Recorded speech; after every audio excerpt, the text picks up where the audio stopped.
So I propose you to start and launch the meeting.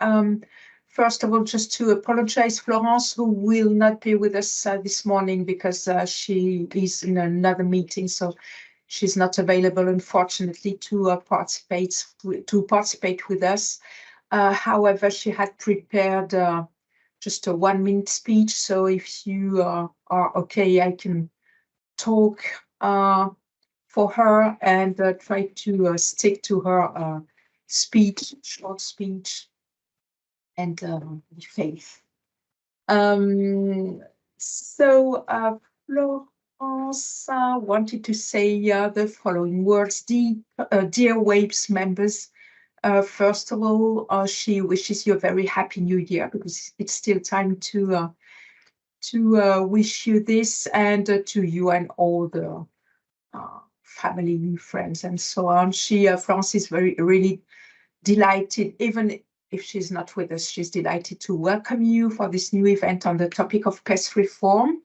So as you could have seen, today is a kickoff meeting, which will be followed by 5 thematic short episodes from February to June 2024, 1 monthly episode starting next month. It's quite an ambitious and innovative program, which has been made possible thanks to the excellent contribution of Theodora from OECD and Elisa from DG Reform, who we have been working and preparing this meeting for quite a couple of months now. So Florence really wanted to thank you, and also thank you for the time and for offering your expertise to all of us. She wanted to welcome and express her gratitude to Anna Delibasheva from Bulgaria and Alex Gordon from Australia, who will share their experiences on the reform carried out within their PES. So thank you for being here. Thank you for sharing your experience, which will be fruitful and enlightening. And last but not least, thank you, of course, to all the participants for making the Europe WAPES program vivid and concrete. So these were the few words from Florence. Now, I give the floor to Theodora and Elisa for the first part of the meeting. So if you please. Great. So I will try now sharing my presentation.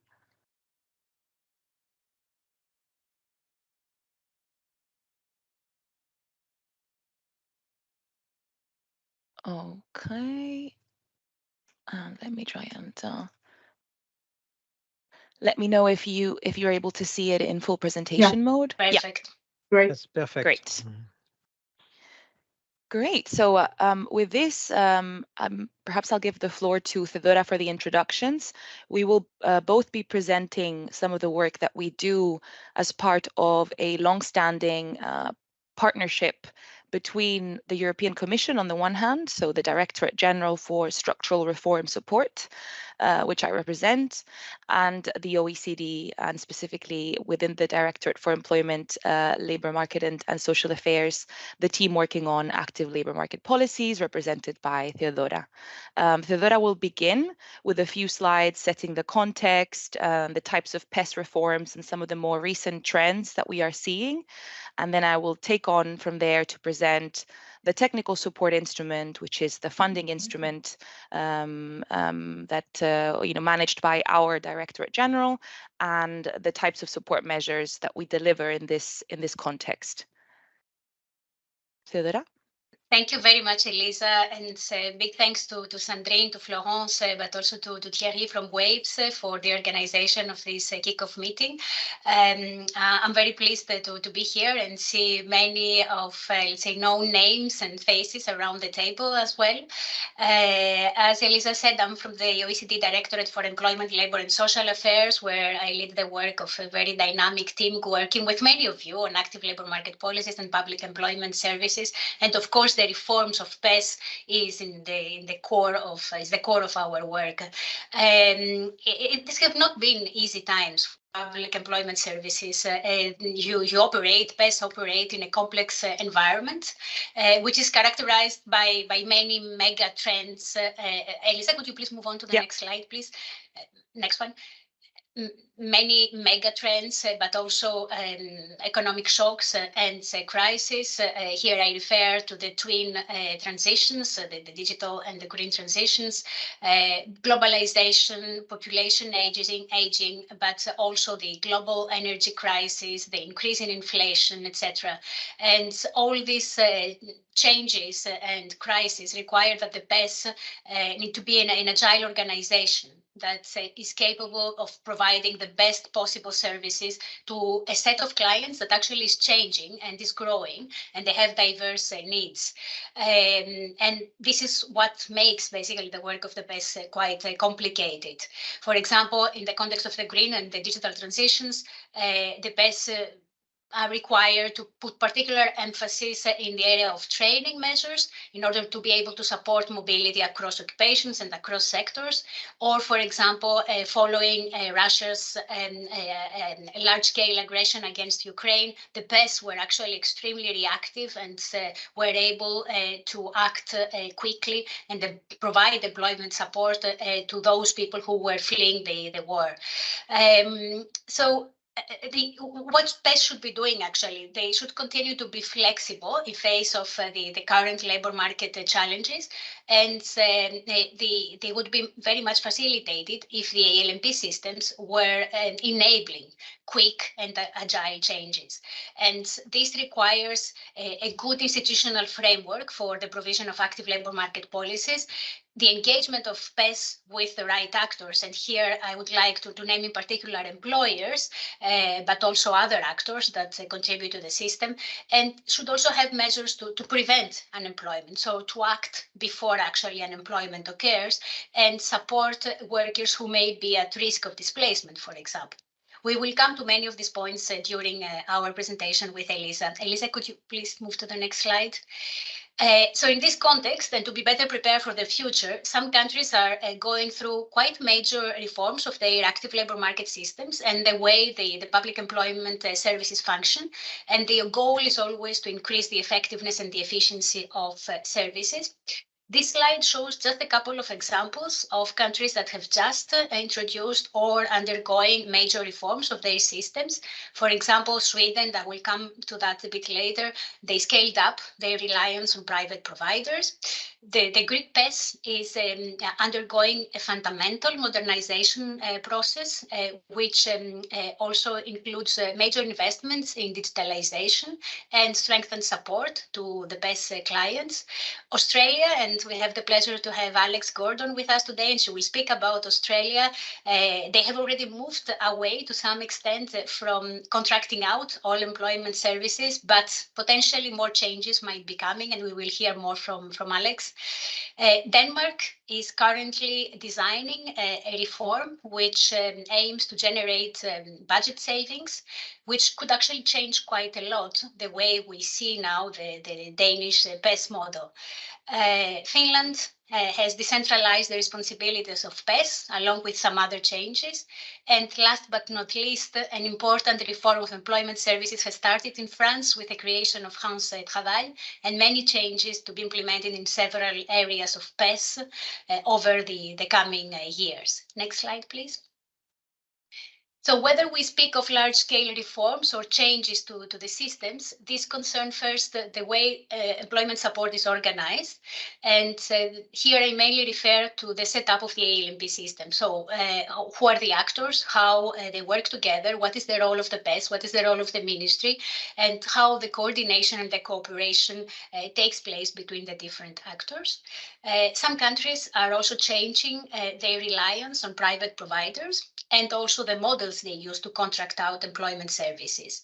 There is also an increased emphasis on performance management and on strengthening the accountability frameworks. There is also major investments in modernizing the PES and through the use of digital tools, including through the use of advanced analytics and artificial intelligence, but also more use of data and better data exchange and more modern IT infrastructure. A second area where reforms and changes are being made concerns the content of the support and how this is designed basically to match the needs that are changing, and also the fact that the PES now address a more diverse set of clients. There is also greater emphasis paid on how to identify, let's say, and reach out to more vulnerable groups. Sometimes they are not registered actually with the PES, and then provide them with individualized and comprehensive support. And here, many countries are thinking about a holistic support, but also a support which is not a one-off, but rather an entire pathway that allows them to be included in the labor market and in the society more generally. And this very often relies on good cooperation with other actors, in particular those who provide health and social services.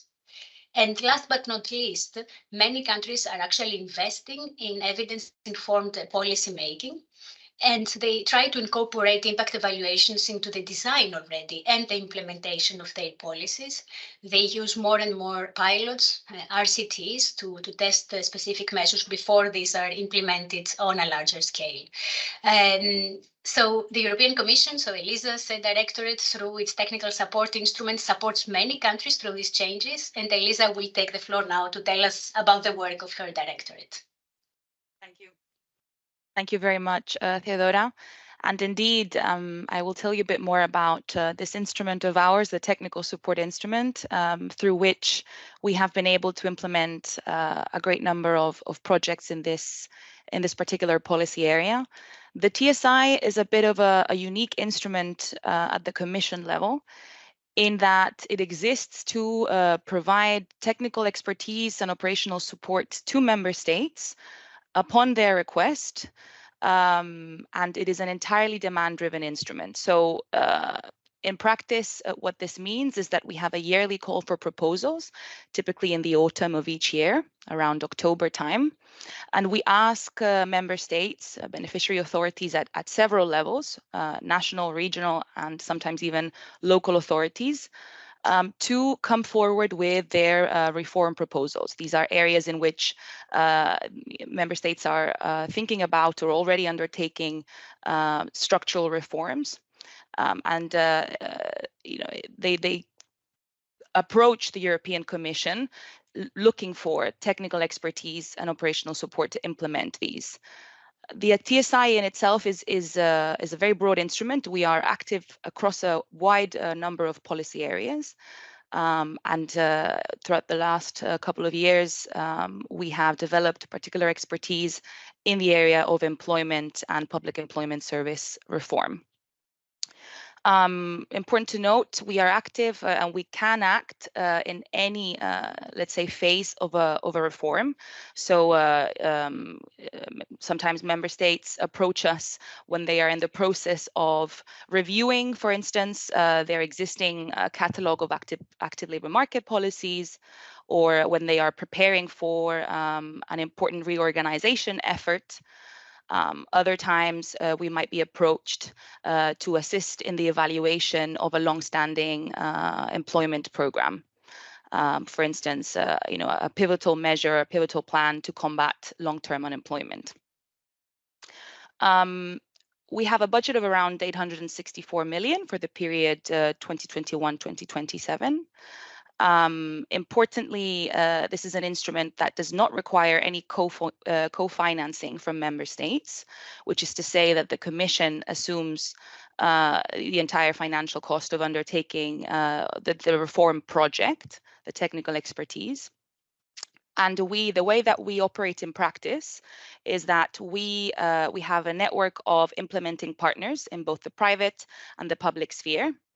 And namely, as indicated previously in the field of employment, we very often partner with the OECD. And the support is delivered very much in this tripartite structure, which I will develop a bit more further on. Also important to note, The cooperation may span across one or multiple projects. This is to say that we have a yearly call for proposals, as indicated, and oftentimes, obviously the total length of the reform may exceed the duration of a single project. And in these cases, we very much encourage member states to apply again for a follow-up project. And indeed, there have been cases where we collaborate through the years with a single public employment service to complete a reform across several stages, which is a very interesting opportunity, and it is something that we very much encourage, in the sense that we want to see a particular reform come to fruition. And on these slides, you will see some of the support measures that we have delivered through the TSI, specifically in the area of ALMP reform. I won't go through them, each of them in very much depth, but just to give you a glimpse of what we do, which very much echoes with what Theodora was saying previously on the main trends and what we see in the area of PES reform globally. First of all, we have been active in supporting the review and adjustment of the existing ALMP catalog across member states. And this includes supporting the development of new measures for specific target groups, incorporating new outreach measures, for instance, for the broader inactive category. It is true that many PES are now interested in tapping into the inactive population, those who aren't currently registered as unemployed, which constitute a vast human capital potential. And we have supported countries like Bulgaria, and you will hear about this particular reform from Anna Delibasheva further on, precisely on this issue. And we are also currently supporting a number of regional employment offices in Poland, precisely with incorporating new measures to reach out to the inactive population. We also provide support to improve governance arrangements for ALMP delivery. And in this particular area, we have provided support to strengthen cooperation agreements and partnerships for the delivery of ALMP policies. For instance, in Sweden, and you will also hear more about this reform later on from Theodora, who approached us with this idea of building the ALMP service market and extending, let's say, their collaboration with a wide range of providers. And as of this year, we will also be supporting the Italian Public Employment Service precisely on this topic, so building public-private partnerships for ALMP delivery. We have supported PES and accompanied them in their broad reorganization efforts, including, for instance, support to set up one-stop shops for the provision of certain services, for instance, services for young people, improve cooperation with other branches of the social protection system, namely by building referral pathways between employment and social services. This is an area that many member states are interested in, and in particular, we have supported Amsterdam and other Dutch cities precisely with this issue. In Spain, we have provided support to carry out impact evaluations, precisely, and this is also a project we carried out together with the OECD on designing an impact evaluation for a new counseling tool, Senda, to improve matching on the labor market. And in Slovenia, we were involved with the Ministry of Economic Development and Technology to develop their social impact bond policy to precisely, once again, for the sake of implementing innovative financing schemes in the field of employment. We have provided and continue to provide support to introduce and pilot performance-based schemes and quality labels for regional and local PES offices. So in Italy, a few years back, we supported AMPAL, the Public Employment Service, with the development of reward and support mechanisms for local employment offices specifically. And we have supported and continue to support PES with improving the efficiency of their internal procedures and working methods, including as we know, digitalization efforts, which are a major concern of PES. And in this area, we are supporting the Latvian Public Employment Service, also with the OECD. So I won't go, because I'm conscious of the time, into all of these different support measures, just to let you know that horizontally across our technical support projects, we tend to incorporate some elements that we consider to be pivotal to the success of the reform.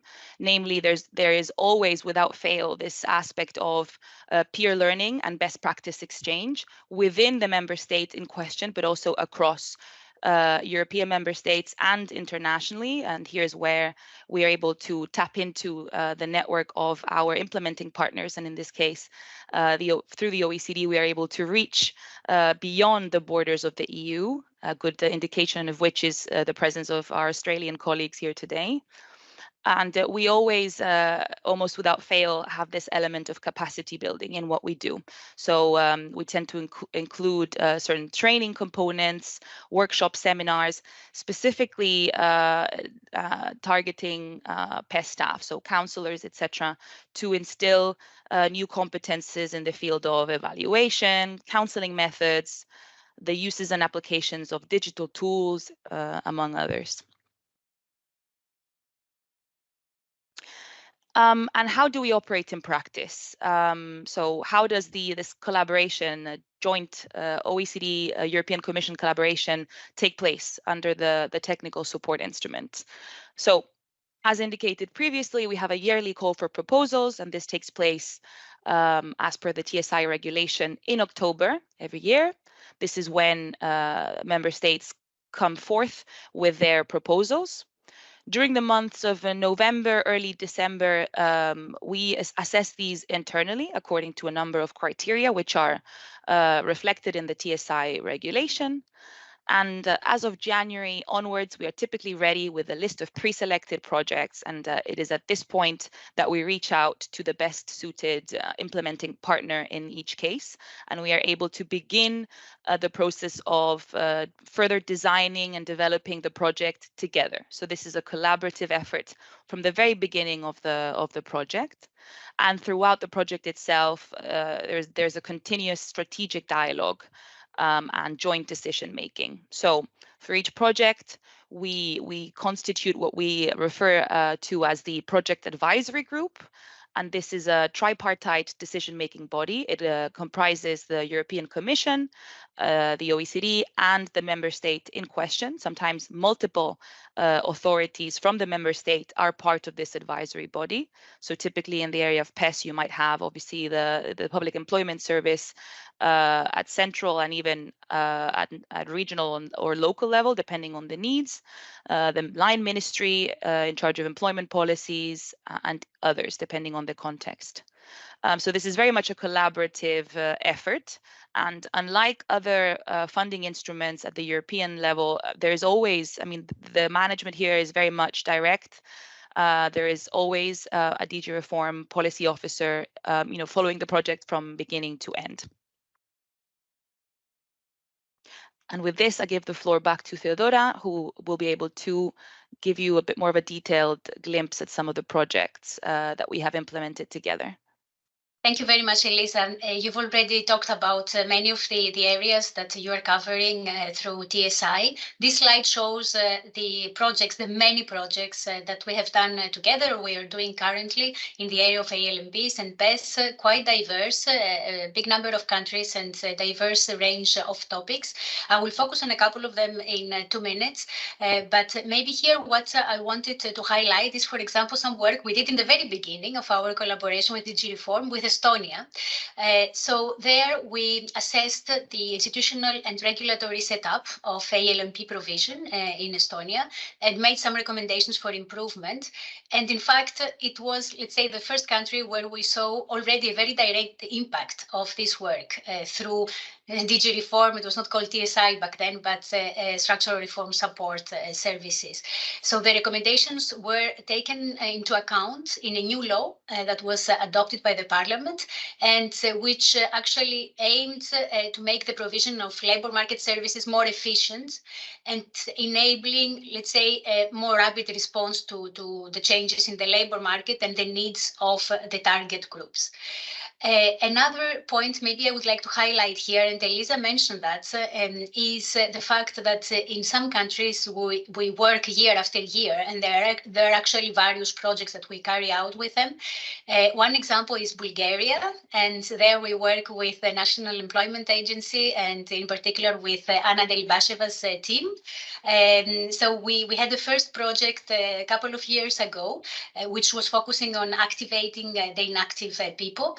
And now we have another project that started in September, which really looks at modernizing the National Employment Agency. And it's a follow-up. So we build on the achievements of the previous project, on the knowledge acquired in the previous project.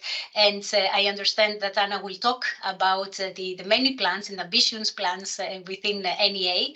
And certainly our work together, let's say, aims to contribute to these ambitious offers. And another country that we have worked extensively with, not necessarily with the same institution in the country, often with SEPE, but also with ministries, is Spain. So we have been working with Spain since 2019 on related areas. So we have covered, as Elisa said, the Senda tool, so a digital tool for counselors, but we have also done a project on data management with them. We have done a project on inclusion, and there will be further work very soon as well. So it's let's say a long-term process and a long-term investment from the country, from the Commission, but also from the OECD in the areas where we work together. Next slide, please.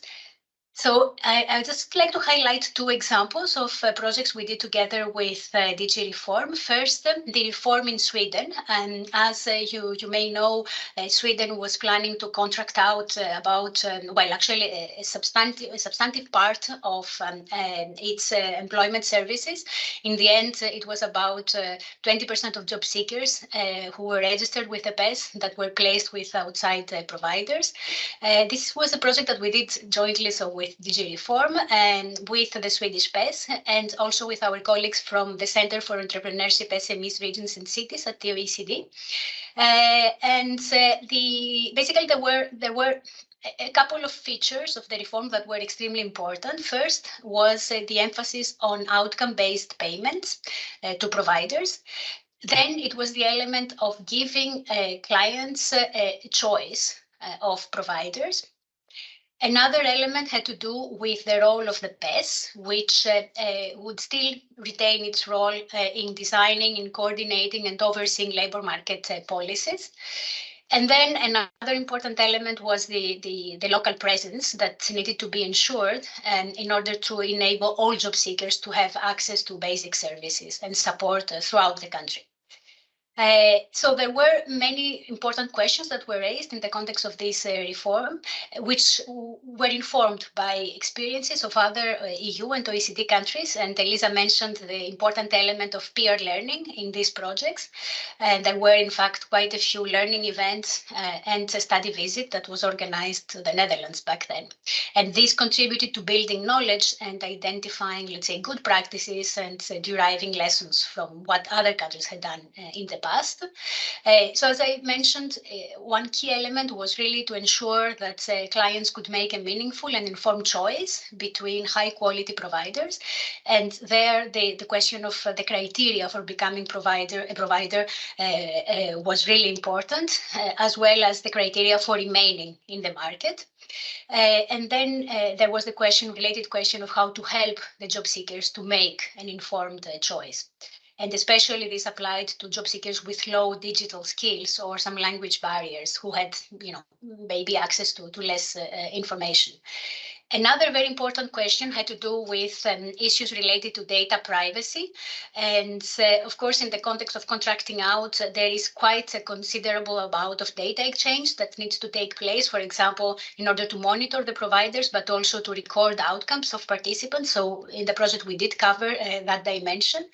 And then the system should ideally provide the financial incentives for providers to work with all job seekers, not only with the ones with the best chances to be employed. So the system had to take that into account, and the payment models had to take that into account. There is the link to the project web page, and all the information in this project is available there. And please, go and take a look, because it was really indeed a very, very interesting project that came to an end in spring 2023. Next slide, please. Another example of actually an ongoing project we have with DG Reform and with Latvia, in particular Latvia's State Employment Agency and the Ministry of Welfare, concerns the modernization of digital systems of the Latvian PES. This is a project that started a year and a half ago. It will run still until the fall of 2024. And it aims to answer a set of questions, for example, how to design, how to implement and use job seeker profiling, vacancy matching tools, but also other tools to better identify the people in need of ALMPs, and then target the support and improve the matching. Another question has to do with the modernization of digital systems, but also tools for data visualization, with the aim always to promote and to improve the provision of employment services. And finally, the project looks at ways to make better use of data for improved monitoring and evaluation of active labor market policies. So what do we do there? We have already completed a qualitative and a quantitative assessment of the services of the PES. We have also used very rich and very good quality administrative data that were provided by different, let's say, from different registers.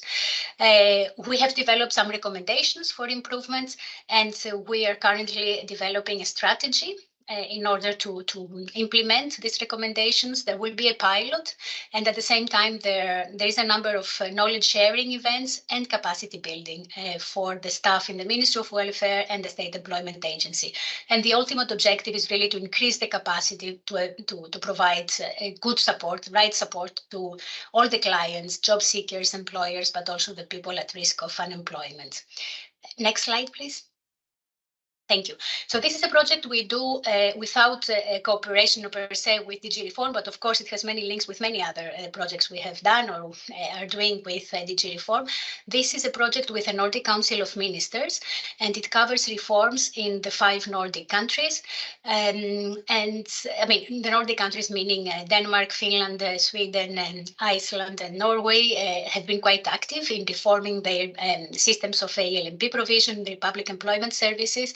And so there we are looking really at changes to the institutional setup, so how the PES ministry cooperates, the governance levels, etc.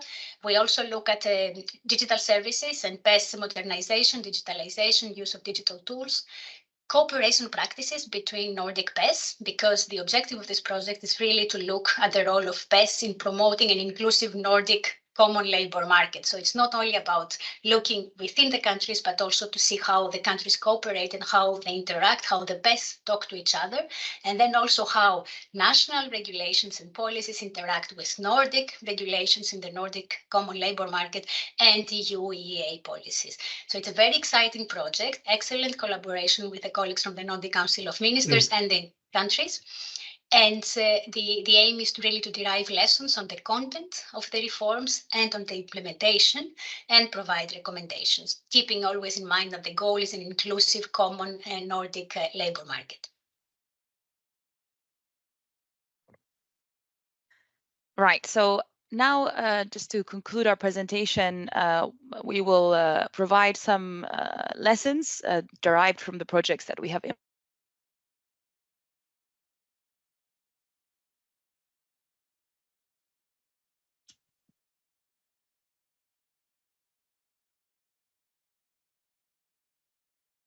Can you hear me or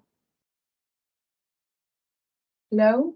I think we lost Elisa. Maybe what we could do, maybe I could just show, I could share maybe the presentation. I couldn't see was from my side or not. We don't see her, right?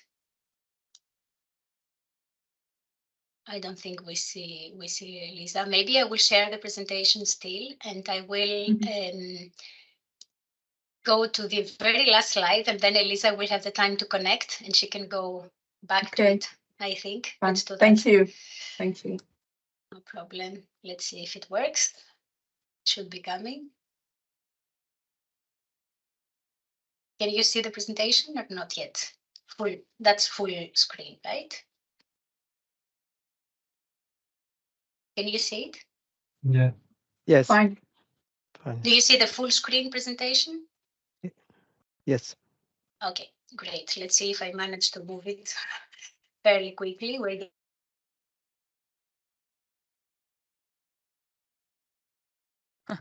Hi, sorry, can you hear me? getting there. Oh, there you are. Yes. Sorry, I don't know what happened. go back. I had an issue with we had an issue in the office, and we were I was kicked out of the meeting. My apologies. I don't No know where we worries. left it. I'm Theodora? sharing the presentation, Elisa. So now it's your slide. Right, There you okay. My apologies, everybody, for the technical issue. I was just saying before I got cut off that that we're going to end this presentation with some of the lessons learned throughout the course of implementing the various projects, and I'm providing you with some food for thought as to what comes next and what is next for PES. These are by no means exhaustive. These are just some general reflections that have to do both with the process of internal transformation within PES, and then also the environment, the broader environment that PES operates in. So obviously on the internal side, we know and are very much aware of the fact that PES are faced now with important human resource and financial resource constraints. We see that oftentimes pilots are implemented on an ad hoc basis, but they might be discontinued due to lack of staff or lack of expertise, which is a problem in many countries. Which makes it increasingly crucial to have this reflection on and what can be automated. How can we make our own internal procedures more efficient to make sure that resources are allocated to where they really need to be allocated, and we can free up resources elsewhere. And a very big part of this is analytical capacity and evaluation. So in order to understand what works, we need to, of course, have the right methodologies in place to assess the effectiveness and efficiency of policies. And what we see is that, this is an area where many PES are investing quite intensively. Some PES have, for a long time, have had dedicated evaluation units, which are very well staffed and carry out quite ambitious work. But this is not the case throughout, and it is particularly important to reflect on this issue, and to design policies from the outset. The ideal scenario would be to design measures from the outset with the right evaluation strategy in mind. So to think already before we implement policies, what effect do we want to see? What are the desired outcomes, and how can we assess this in the mid and in the longer term, so that we can evaluate ex post. When it comes to anticipating labor market trends, this is also an area where we see some considerable movement. And as Theodora was saying, this is crucial when we want to, when it comes to matching, job seekers with the right vacancies and provide counseling support.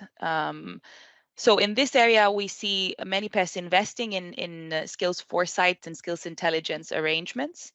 So in some instances, PES have built or developed dedicated labor market observatories, and they're doing quite substantial work in terms of mapping the skills, not just the occupations, but the skills that are demanded in the labor market, and trying to do their matching based on competences rather than credentials, or not only based on credentials, which is an interesting development.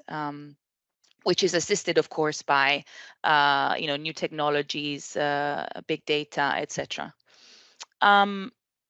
We see that there is continued scope to continue developing a number of service areas. And within this, we see services to employers and the self-employed entrepreneurs as a crucial area of development. Within the broad, let's say, client portfolio of PES, services to employers are not equally developed across the board, and this is an area where we certainly within reform we are very interested in supporting member states in this particular area, and we are already have been supporting member states that are interested in doing more. So for instance, we recently closed a project in Greece where we supported the development of revamped job counseling models, but also business counseling models. And as part of this reflection, the Greek PES was interested in the value and potential of implementing quite sophisticated customer relationship management tools, making their own interface and online platform more appealing to employers, making sure that access to databases was more dynamic, etc. So, and reflecting also about the figure of the business counselor. Should it be a figure in and of itself, and should we really hone this expertise in-house? And then finally, as far as the internal considerations go, we see that there is potential and to continue investing in human resources internally. So be it through comprehensive HR development plans or more targeted trainings for some of the more recent, let's say, developments. For instance, training in AI and the potential uses of AI, but also how to avoid biases, etc., in profiling, etc. So we do see this as an emerging theme and something that many PES are now paying attention to. And I've lost control of the slides, but maybe, yeah, exactly. And to conclude on my side with some external considerations, so reflections that are relevant to the broader network in which PES operate, we see that there is value in continuing the investment in coordination structures and arrangements. So this is particularly relevant in highly decentralized systems, but not only. We do see important territorial disparities in the provision of services. So these have to do with the availability of some programs, which are not available throughout a given country, but also in terms of the baseline conditions, in terms of staff ratios, infrastructure, etc. So, it's really important to address these in order, for equity considerations, but also if we want to improve labor mobility and across the country as well. We also see, and this is something that, this is why we tend to include these as a sort of built-in phase in every single one of our projects, we see that there is value in continuing to build dedicated spaces for good practice exchange and discussion on program design and implementation.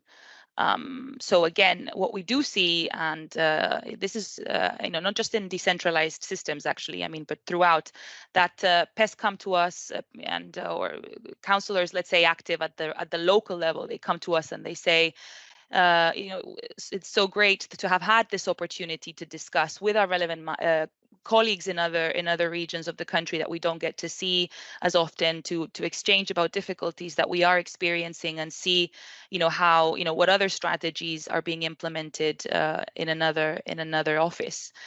There's particular value in this. Oftentimes we are asked, or regional and local PES are asked to report back in the context of very formal, let's say, evaluation or internal audit procedures, but they're not often, let's say, asked to or given the chance to discuss more freely about challenges that they are experiencing, best practices that they've implemented, etc., etc.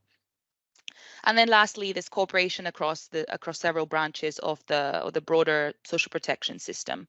So particularly for vulnerable groups, we know that a number of interventions are needed that go beyond, let's say, the employment sphere.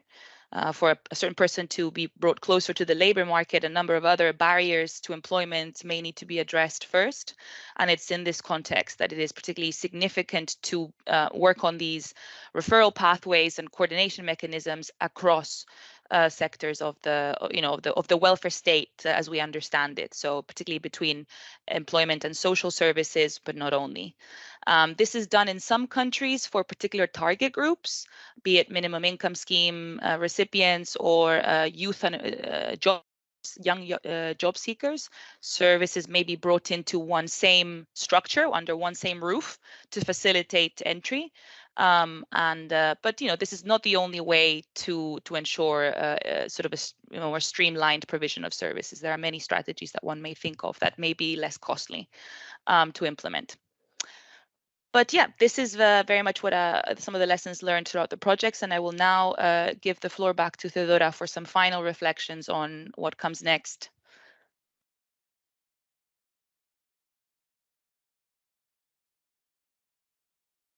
Theodora, I think you're muted. Thanks, I just realized. So I'm saying that this is a slide that might seem old, but actually it's very relevant still today. During the pandemic, we contacted all the OECD and EU countries, and we asked the countries to say which features of the ALMP systems enabled them to respond quickly and in an effective and agile way to the many and very rapid challenges that the pandemic brought to PES and to the countries more generally. And this is what came back from the countries. So on the one hand, the organizational setup of employment services. So again, who are the actors, how they cooperate, for example, the high flexibility in the implementation was of course key to enabling PES and countries to respond very quickly. The cases of a decentralized PES with an accountability framework, but also cases where there were very well established and mature relationships with the private providers, but also the flexible element in ALMP regulation. For example, emergency situations that allowed some countries to pass exceptional regulations very quickly, but also strong political will that enabled the countries again to adopt regulations very fast. Overall, stakeholder engagement was really crucial. We saw that in many countries, in the Nordic countries in particular, the discussions and the role of social partners was very, very important. The flexibility of resources, so the fact that some countries were able to mobilize a specific budget, but also to adapt the staff and have staff that were devoted, which is the case in most PES, but also some elements which allowed countries to be already prepared for a crisis. So all these, let's say, elements are still valid as PES are dealing with quite challenging circumstances, and given the future, let's say, changes in the labor market, these are likely to remain quite important. And with that, I would like to end our presentation. Thank you very much for your attention, and we will be here in the discussion session in case you have any questions. Thank you. Well, thank you, ladies. Just a few words because time flies and I would like us to be on time, but just thank you again for this great presentation. It was, we had with Jean-Pierre quite a lot of side comments because it was really well summarized, and you managed to show us concrete examples, illustrations on how you can support PES on core topics and complex issues. So thank you again, and it's really inspiring. So I hope that, and I guess that you may have requests maybe at the end of the year. Maybe some PES will think of being supported by TSI. And just a few words before the next intervention. You at the beginning of the presentation, on more precisely on page 5, you showed the different topics of how you can support PES, and I just wanted to say that what you showed about the organization of support and the content of support are the basis of the thematic meetings that the forthcoming meetings we are going to have from next month to June. So what we saw so far is the basis and the beginning of the episodes that we are going to have. So I wanted to just to flag that for the participants, because what we saw today is going to be maybe deepened in the thematic episodes from next month. Okay, so thank you again. Now, who's going to take the floor? Is it Alex or Anna? Anna. Okay, the floor is yours. Okay. Thank you. Let's try to share the screen. Can you see the screen, the presentation? Yes, we can. Yes. Okay. I will start with a presentation of what we have done during the 2020-2022. We follow the same procedure for application explained by the Elisa Gomez, and luckily we have win the support, and we were supported by the OECD experts in the face of Theodora and her team, and also the whole implementation phase was supported also by Elisa Gomez from the DG Reform side. Of course, we are living in a very fragile world, but for us as Bulgarians, we have a huge problem with older population. The shrinking of working labor force is very big problem. On the same time, we have quite a big number of inactive people, and for us, this is the source of fresh labor force. That's why we needed to have a report assessing the inactivity in Bulgaria, and we use the support of technical support from the DG Reform to have a very good report. What is going on in Bulgaria with a look of external people. So we received this report with the recommendations how to activate the inactive. And of course, we transport the main conclusions of the reform into the strategy and action plan to activate the inactive, and of course, a pilot implementation plan we have. As a result of the project, and the staff of the NEA counselors were trained. I will share with you the results we have up to now. We have the regulation in a regulatory framework and the creation of a register of inactive persons and a database of labor resources. We have amended the changes in the Employment Promotion Act, and we are obliged to create and maintain the register of inactive people. Of course, we have a preparation of proposals for the Council of the Ministers Act to create a working mechanism for data exchange between institutions, primary administrators, to identify inactive persons and create the register. Conducting meeting with interested parties to formulate the form and content of the data and the other of their exchange through the series of expert workshops with general directorates of administrations. And of course, we developed a concept for a data exchange mechanism between institutions. So the preparation phase of this electronic register of inactive people are almost finished. And I hope that soon we will have the working register. Regarding the strategy, we have six objectives of the reform. So we took some measures to change. The first strength of the strategy is information campaign. In the last 2 years, our PES organized and conducted 2 national information campaigns. You may see in the screen the results we have.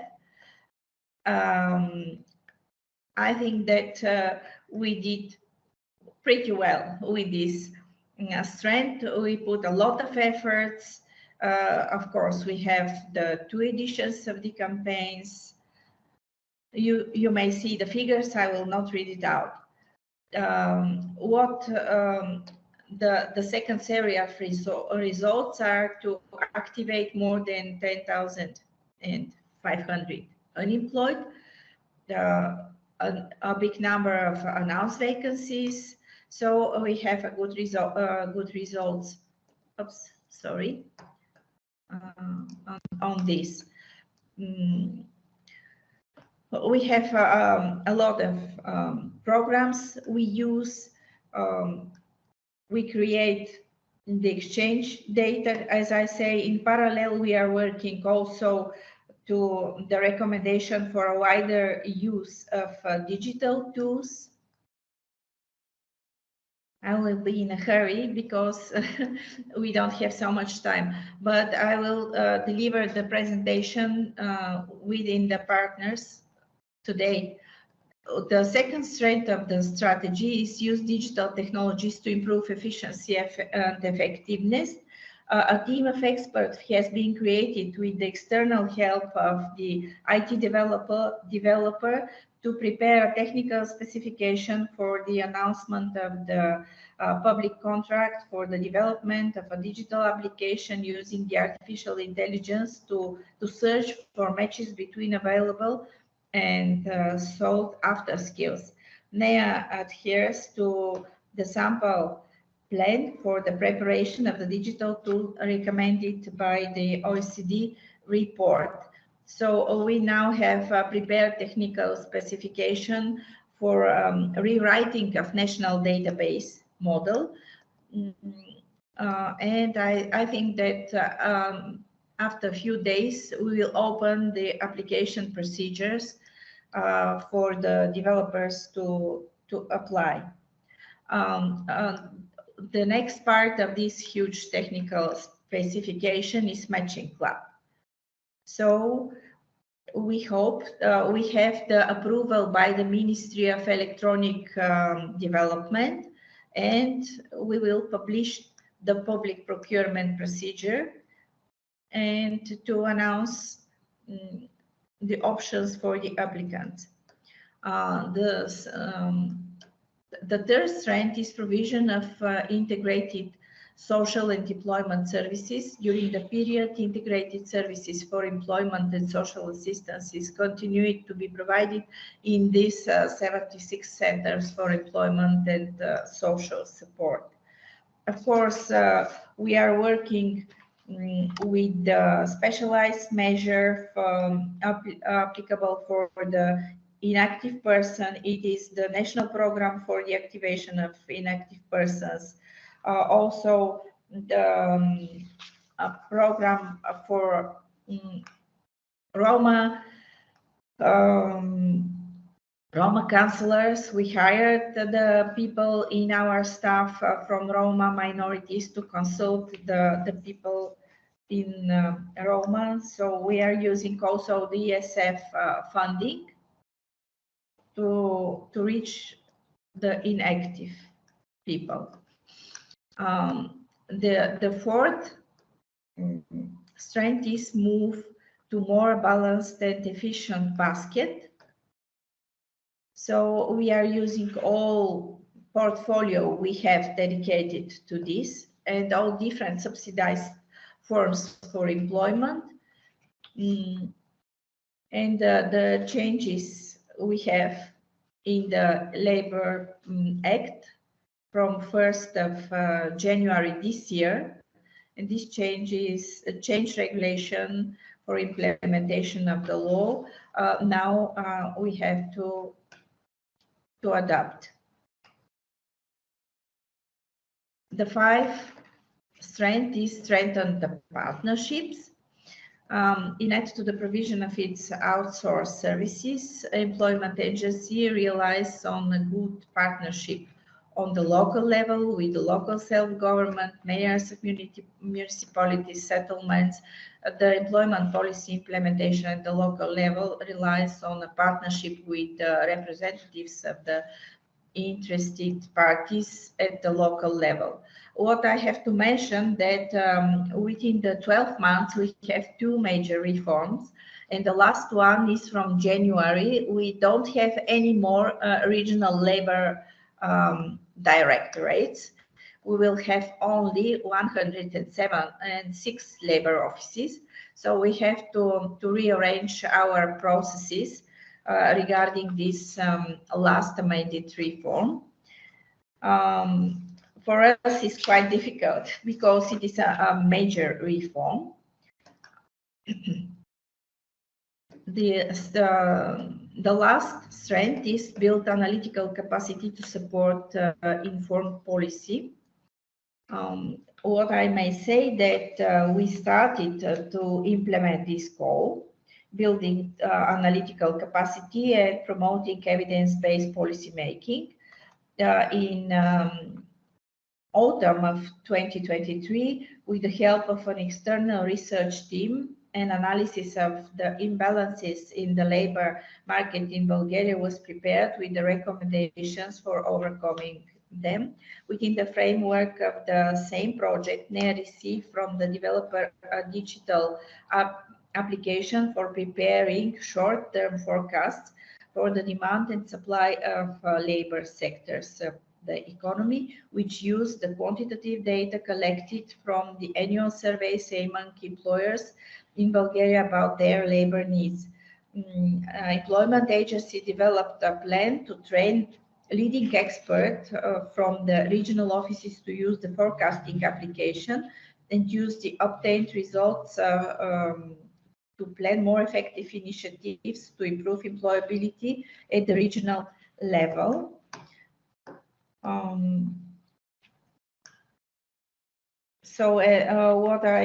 To conclude, what I may say, the recommendations of the report did by the team of OECD and the European Commission advices are a fundamental guideline in the development of the new strategic documents of NEA to reduce the share of inactive, especially among the youth. The objectives proposed by OECD are embedded in the operational tasks for all units of the Bulgarian PES. The possibilities of both the National Recovery and Resilience Plan and DSF Plus are being used to improve the access of the inactive and provide an effective mix of enabling instruments. And this is my last word. Thank you for your attention. If you have some questions, I may answer them. And also what to say, we recently started the follow-up project, this with technical support from DG Reform with the OECD team. The aim of the project is to optimize the working processes within NEA to become more efficient. So thank you. Well, thank you, Anna. Thanks to you for this very interesting presentation. Maybe, given the time, I propose to proceed to Alex's presentation, and maybe after we could ask a few questions until 1 p.m. If you agree, Alex, is it okay for you? Absolutely. Okay, thank you very much. The floor is. Thank you, and the presentations is coming up now, but thank you for the super interesting presentations that have preceded me. It sounds like there's a lot going on in various countries, and these sort of peer learning events are just so important. Thanks very much to the organisers for the opportunity to talk a bit about PES reform in Australia. We're actually at the outset of what we're expecting to be quite a significant period of reform in Australia. For those of you that aren't familiar with our system, we have what I understand is the most privatised delivery of publicly funded employment services in the world. The system has often been lauded as one of the most efficient systems, and by that probably one of the cheapest. And many countries have consequently followed in increasing the extent of outsourcing in their systems. But it's also been criticised by others for focusing on compliance of job seekers with mutual obligations to the detriment of helping them find sustainable work. In 2022, we had a newly elected Labor government that signalled its intention as a priority to relook at the delivery model of employment services. One of its first priorities was to hold a Jobs and Skills Summit where it brought together employers, unions, job seekers and civil society to work together on some of the challenges and opportunities that face the labour market and the economy more broadly. The summit outcomes served as the basis for a subsequent employment white paper, which set out a comprehensive roadmap for the future of the labour market in Australia. It was released in September last year and made a number of key observations. It found that our system is highly fragmented and really difficult to navigate for both job seekers and employers. It's not always sufficient help to those with multiple or entrenched disadvantage, and it's really hamstrung by a highly transactional and poorly targeted operating environment. The white paper outlined 8 principles for any reform, which are outlined on the screen in front of you, which essentially go to the principles that services should be viewed as an investment, that there's a need for strong public service stewardship, that services should provide a pathway to decent employment, that services should be evidence-based and designed through collaboration, and that they should help people early on in their search for employment, that they should also meet workforce and business needs, and they should protect dignity and respect the rights of individuals.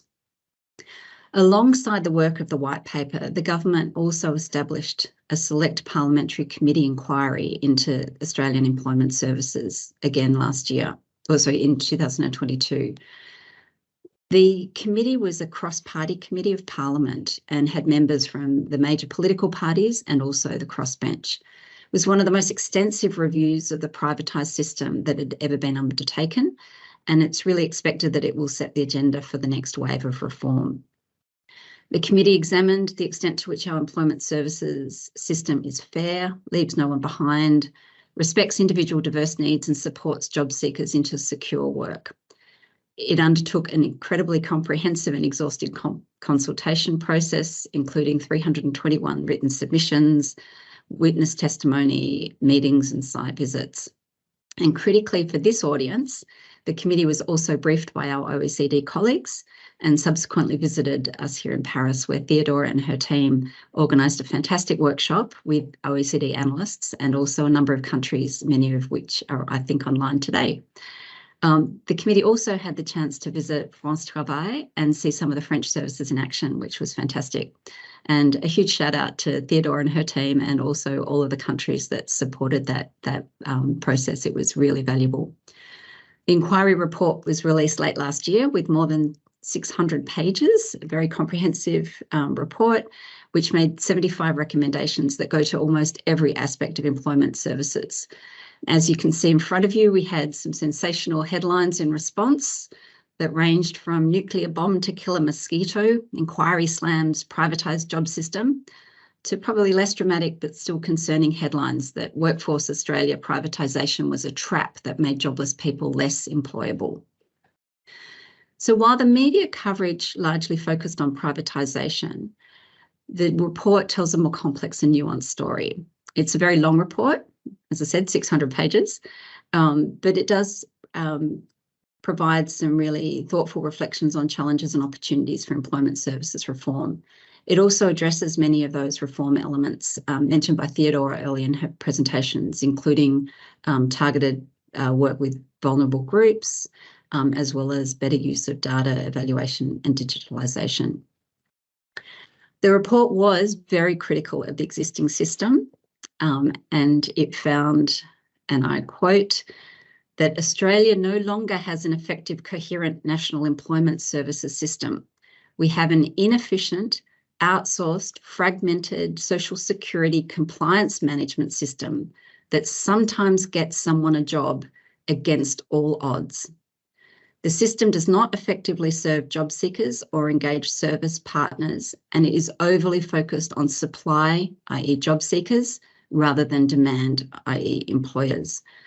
Government must be far more actively involved with a public sector core to a rebuilt system. Mutual obligations need to move away from a one-size-fits-all approach that ties the system up in red tape, drives employers away and makes people less employable, and must be broadened and tailored to the individual. So written by politicians, it was obviously written to make a headline, and I should be very clear that this is not a government report, it's from a parliamentary committee. But it does raise some really serious issues for concern and reflection in terms of the way our system is operating at the moment. The key themes of the recommendations also broadly reflect the principles that were set out in the government's white paper. It argues for very clear objectives for reformed employment services that moves away from a very work-first approach to investment in people, and for a shift from contracting out to a system where partners are contracted in to work with government and communities. It also argues for a restructured employment services system with a public sector core, while still retaining a role for contestability and choice and a diversity of partners, with a new sector watchdog that's similar to the one that we have in aged care in Australia. It also argues for a greater focus on the stewardship role of our public service, and it proposes a demand-led and place-based approach that brings focus to employer needs and works much more closely with business, and a system that values coherency of services at a local level, which has been something that's come up in a few of the presentations today, is really that important of bringing the different services together at a local level. It also has suggested broader eligibility requirements that ensure that the services are more for those than just on income support. So in Australia, our employment services are largely targeted at people that are currently in receipt of government social assistance. And yet, as we heard from Bulgaria, often it's the inactive members of the community that may or may not be in receipt of government assistance, that government financial assistance, that may need support to be active participants in the labour market. It also provides for more nuanced mutual obligation requirements that are better tailored to the individual. So the Australian system is often criticised for very punitive measures for people that don't meet the mutual obligations. And it recommends roles for providers in the community sector that support greater social investment.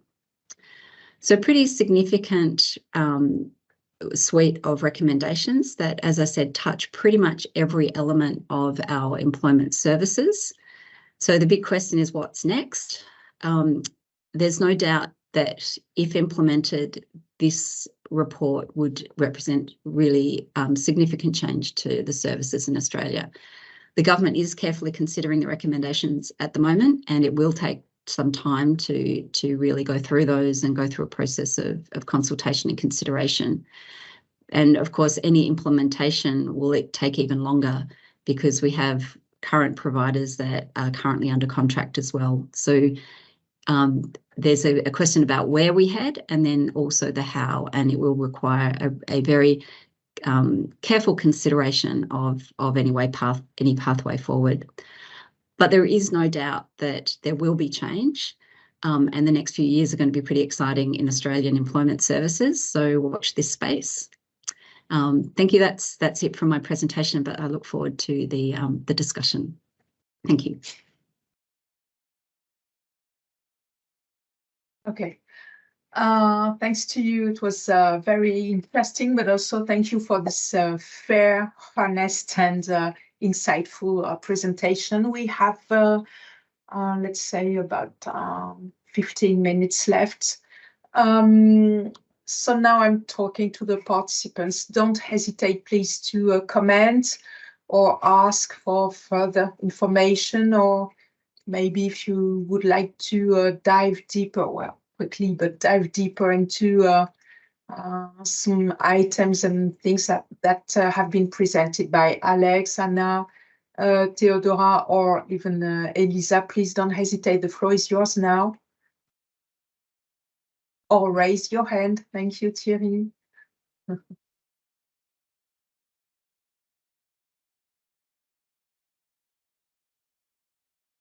Don't be shy.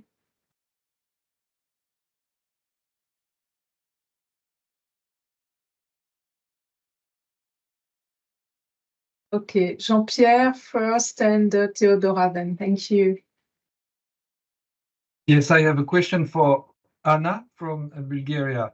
Anna, you are in the process of self-assessment and assessment within the fourth cycle of the bench learning. And I would like to know if the support that you received from OECD on behalf of the DG Reform, did this support help you in order to be closer or to get closer to the requirements of the excellence model as it is defined in the bench learning exercise? Yes, we are not very close, but we came closer to the ideal model described into the bench learning fourth cycle. This support was very important for us to change successfully and to be on the right way in our progress as a PES, and to have more efficient services and to reach faster to the people, and also to prevent the situation of unemployment, because in this world we have to protect people not to be unemployed, to catch up them in this how to say middle phase, and to support them to change their professions, to help them to find the dream job. Because and also we would like to keep young people to give their labor force for the Bulgarian economy development. Mm-hmm. So in this way, I think that the maturity of PES now is much higher than the years before. Thank you.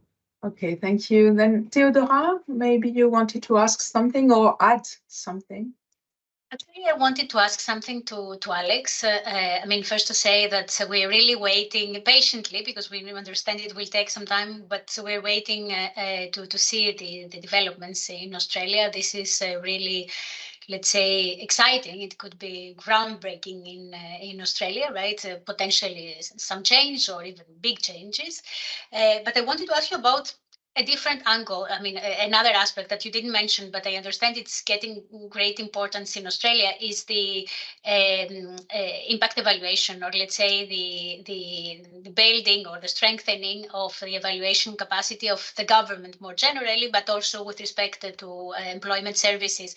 I understand that there was a center that was created at the government level, not necessarily linked to ALMP specifically, that focuses on evaluation, and we start by looking at employment services first. So could you tell us a few words on that? Because there are many European countries that actually look into this and make investments in that area.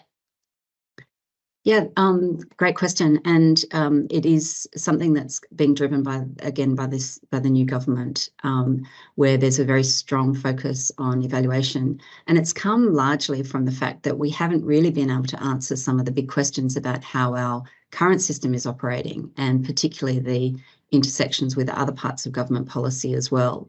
So it's still early days, but we've set up, as part of our Department of Treasury, we've set up an impact evaluation centre. And as Theodora mentioned, one of the first areas will be looking at how to set up, how we might look at evaluation and data collection for employment services going forward.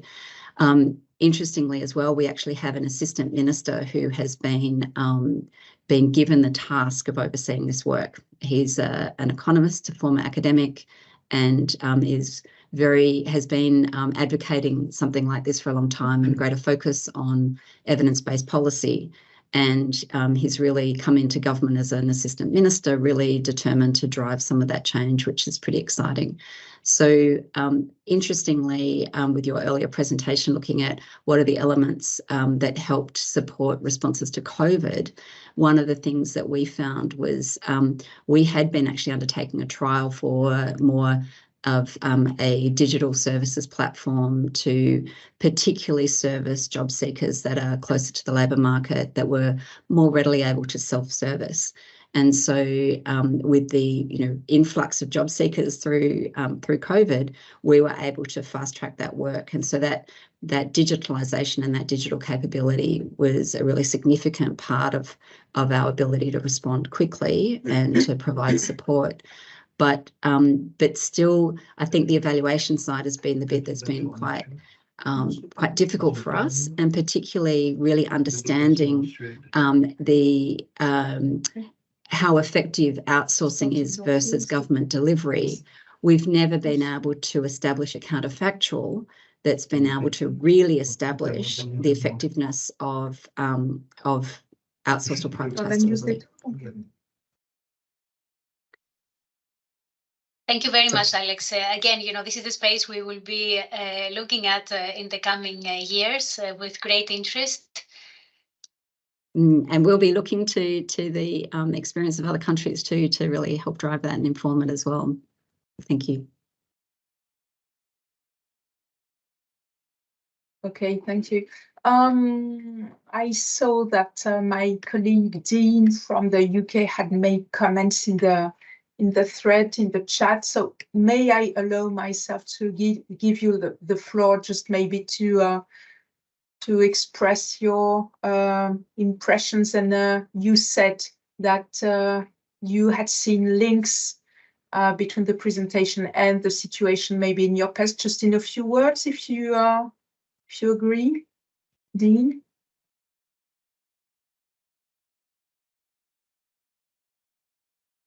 Or maybe he's not with us any longer.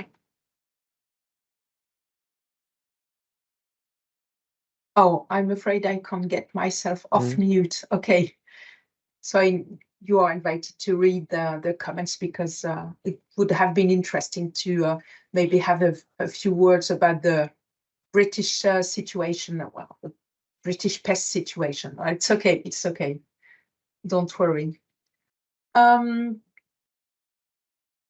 Any comments, any questions from the other participants?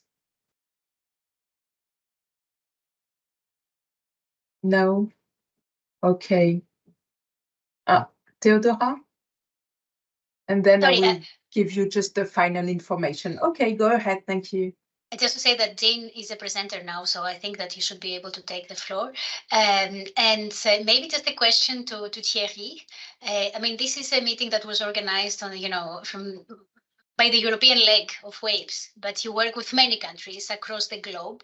And today we had the chance to have Australia with us, but we don't have other countries. So I wanted to ask how different these considerations may be for other parts of the world, and if there would be some elements that you would like to bring to the discussion in this context. Thank you. Okay, thank you. These transformation issues are shared by all PESs, all public employment services in other countries in the world, whatever their context. But there are a different level about thinking for this topic. And for WAPES, we believe that the tool and the method presented here are also inspiring for other regions with which we have a project underway. And for example, we have another project ongoing with Africa. It's called SAMPES, and it's probably one first step to engage really transformation, not reform at the government level, but really transformation at the internal PES level. And it's near or it's similar with different level, but it's similar at the method for the bench learning. But we try to engage in some evaluation system, assessment system for the public employment service. And we have also the same project for South America, and with the support of our colleague in Uruguay to engage the same démarche of assessment and reflection about reform into the public employment services.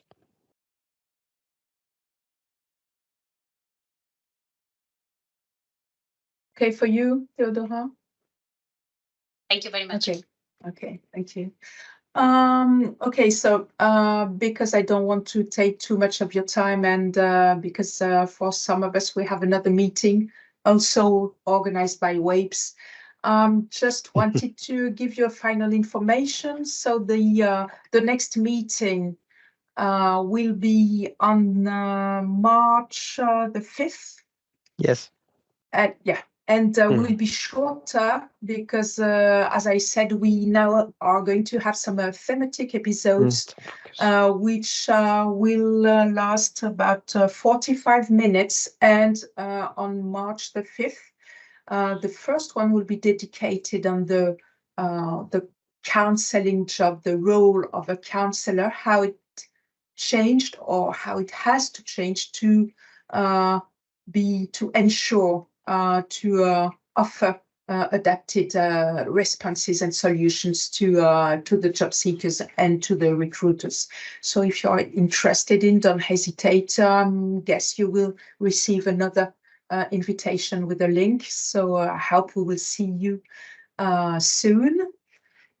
Thank you once again for the presentation, the organization, and your participation and your listening to. So thank you. I wish you a very nice afternoon and see you soon.